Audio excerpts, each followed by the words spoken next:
Let's bring in our panel. Dina Dahl on the left, legal analyst for Midas Touch, and on the right, John Ziegler is the host of the Death of Journalism podcast, a conservative who's not a big fan of President Trump. John, your thoughts on the need for President Trump to campaign for a Republican Senate candidate in Texas at this point? Well, obviously, he was told that this was the best place to watch the lunar eclipse. So that's why he's in Texas. Look, I'm not a fan of Trump. I want Republicans to hold the Senate, though. But this is a problem of Trump's own making. Right. He's the reason why he has to do this, because he picked the wrong candidate in the primary. And the biggest problem Republicans have in this situation is that MAGA Republicans do not come out to vote for non-Trump candidates. If he's not on the ballot, they tend not to vote. Yeah. But liberals will walk over hot coals to vote against Donald Trump, and in their minds, he's on the ballot in November. So this is a double whammy for Republicans, and this is why Trump has to try to get out the MAGA vote for a candidate that really should have no problem winning in a state like Texas, but does because he's a terrible candidate in a bad climate. Well, and we saw that in 2018 when Trump had a similar situation and Democrats won big in that midterm race. James Talerico is what he's saying. Talerico is appealing to a lot of Democrats, though, right? I mean, this isn't just an anti-Trump thing. Trump has lost his nickname touch 100%. His cognitive decline is showing that every second he spends in Texas is a win for Democrats.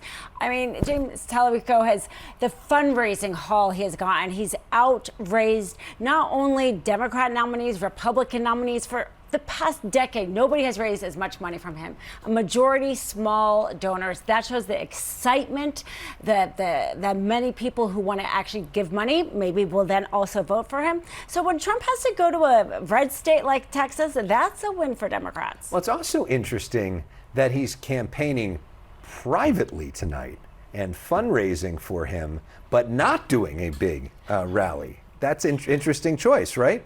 Very interesting. And perhaps he doesn't want to be tied to a loser. As we know, Trump doesn't like to associate with somebody who's going to lose. And Ken Paxton doesn't even seem to be trying himself to win. I mean, he's off in London on the 4th of July. His fundraising is down.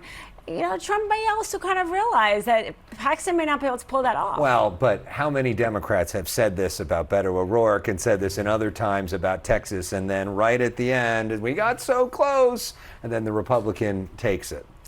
Absolutely. But to your point, Trump, I mean, the reason why he actually liked Mamdani was because Mamdani was seen as this winner in New York. He likes to associate himself with winners. And it is a bad sign he's not willing to do a rally with Ken Paxton. I mean, Ken Paxton is deeply unpopular in Texas.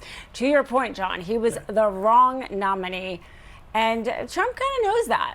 But is there danger, John, also in Democrats getting a little overeager and maybe spending and wasting their money in Texas when they should be focused on other states? Well, you make a great point, because I think the Senate is going to come down to a razor-thin margin in about 3 or 4 states. And Democrats needing to calculate where do they put their resources, because the one advantage Republicans are going to have in a state like Texas is money.